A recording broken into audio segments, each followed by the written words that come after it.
Rendering taps to a fallen service member is not only an actual job in the military, it's an Army soldier's most sacred mission.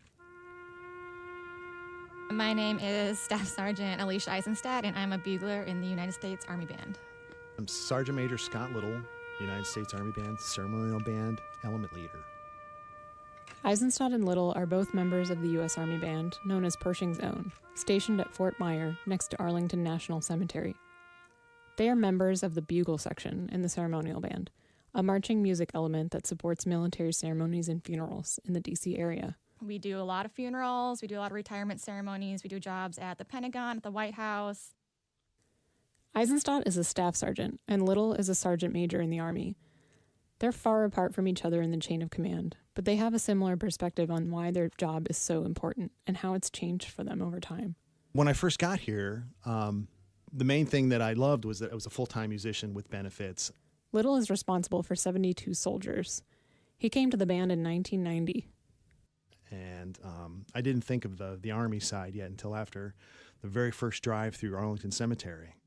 It was February, and he remembers Arlington Cemetery being covered in a serene blanket of white snow that he could see from the window on his first ride.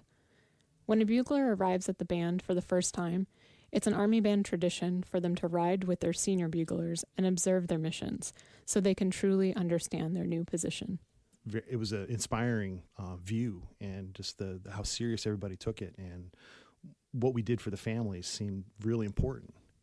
When Eisenstadt first arrived at the band, it was hard to think of playing the bugle in Arlington Cemetery as a real job, but that all changed. A gig is a gig, and then you come out here and you actually do it, and sometimes we're really up close to the families, and it really makes all the difference. You can see all their emotions on their faces, and you can see what they're, how they're feeling, and obviously it's a pretty somber moment for most people. Pershing's Own supports hundreds of funerals each year. That number increased dramatically as veterans of World War II and Korea began to pass, and now Vietnam. These types of services are more acknowledgments of their military achievements and their time on Earth. But over the last 17 years of war, there's been a steady stream of funerals for those killed in action in Iraq and Afghanistan. Most of the time, when it's an active duty soldier, the family is more emotional. Obviously, they were probably a little bit younger. The services also vary depending on cultural norms of the deceased and their family. Little recalls a ceremony where every person wore Hawaiian shirts. And Hawaiian leis, and, it was a celebration of life, and I thought that was fantastic, and, I would hope that would happen, when I pass, that everybody would be happy. Arlington Cemetery is so popular for interments that families have to wait an average of 9 months to bury the deceased. That can change the dynamic of the service. The death has happened, they've had the funeral, so when they get to Arlington, by the time they get there, they've kind of accepted it, and they don't seem as emotional as if it happened that week. I remember one job in particular, maybe about a year ago, and it was a young gentleman who had passed away, active duty, and I just vividly remember, I'll never forget it, we were playing, and she ran up to the casket and gave it, was trying to hug it. And, stuff like that is really emotional because you don't see it very often.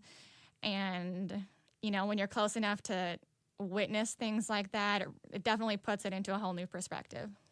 The one I remember specifically was a Special Forces soldier that had just gotten back from Afghanistan, and he was in his housing at Fort Bragg, and the house caught on fire.